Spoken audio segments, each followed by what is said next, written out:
bringing the people behind our food to life. Okay, hold it. Hold it. Yo, Springer, come here. Oh my gosh. Come on. Let's go. It's hard to describe exactly what a dog is in our lives. Are they family? Are they children? Are they companion animals? I kind of think that my dogs are basically my friends. Hey, grab the gate. Grab the gate. Good girl. Good job. Hey Baxter, we're home. It all started out because I fed my dog commercial food. I just fed him from a bag, no problem. I developed a lump in his throat, and this was Jackson. He was my best buddy. We went to specialist after specialist, and we finally went to an oncologist, and they said, you know, it's lymphoma. He has 9 months to live. And about that time, we'd been going through so many appointments and everything, his energy just waned. He just wanted to curl up in his bed, didn't want to move, didn't want to eat. So I said, okay, buddy, if you're going out in style. So I started kind of just throwing things together. I had no idea what I was doing. End result was he actually started moving around, wanting to eat a little bit more. And after 18 months, the oncologist said, I never get to tell people this. You don't have to bring him back. She goes, I don't know what it is. And I said, well, it's the food. And she said, it couldn't be the food. You don't know what you're doing. I said, no, you don't know what I'm doing. And so I started to study more about how to make a better diet for him, and a diet that was specially formulated for dogs with cancer. I got 4 extra years out of him. He was 12 and a half. I feel that was a pretty good trade-off for cooking him homemade meals. This is our crew of 4. We've got Raleigh, Baxter, Duncan, and in and out of the picture is Flynn, who's our newest recruit and probably our most difficult. I'm not a veterinary nutritionist. I'm not a chef. I've grown up in the kitchen all of my life, so I've always enjoyed cooking for friends, and I decided to apply that also to my friends that are dogs.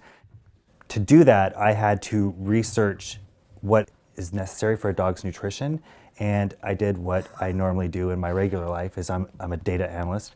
So I create a database, and I compare what's in food with what is the nutritional requirements for dogs, and kind of adjusted my recipes up and down, and where needed I did supplement them so that they could actually meet a dog's nutritional needs. It seems like it's a big mystery about what makes it right for dogs and what makes it nutritionally correct. It's kind of just a little bit of a formula. The information's out there, you just have to be able to do the mathematical adjustments to it. So I started writing the book, and I wrote the book backwards. I wrote it for the section about dogs that are sick. But I'm like, you can't just feed dogs that are sick. Every dog deserves a good meal. So I developed more meals than the treats, than other things. Come on, dude. I don't cook every single meal. All of my recipes make between 9 and 12 cups of food, so it lasts a couple of days. I cook in a larger size batch so that I'm not in the kitchen all the time, but when I am in the kitchen, whether it's my meal or the dog's meal, they pretty much know that they're gonna benefit from it somehow. The phrase that I say more than anything else in our house is, dogs, out of the kitchen. Hi, welcome. Out of the kitchen.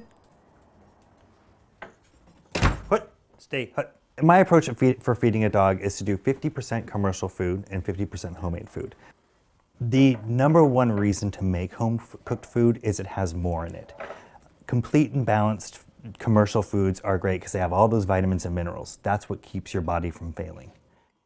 What homemade food and fresh foods provide is a total variety of amino acids, of fatty acids, also vitamins and minerals, and most importantly, phytochemicals and antioxidants, because most dog foods have a drop of those.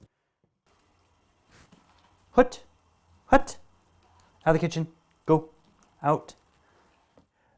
Most veterinarians look at my book and they say, I can't believe you wrote this book. This is amazing. How did you come up with all this? I'm like, research, lots of research. I had to do a balance. I had to make sure the veterinarians were happy with my book, and I had to make sure that people thought it was an easy approach, that it was, the meals were gonna be affordable, and that it wasn't, you know, gourmet, it's more gourmet. Stay, stay. Okay, manja. I really believe in adding a lot more transparency to what's in dog food. I would really, if I had my choice, I'd restart another dog food brand, and I'd want it to be specifically helping sick dogs, because that's truly my passion. I think that nobody feeds a sick dog like I can.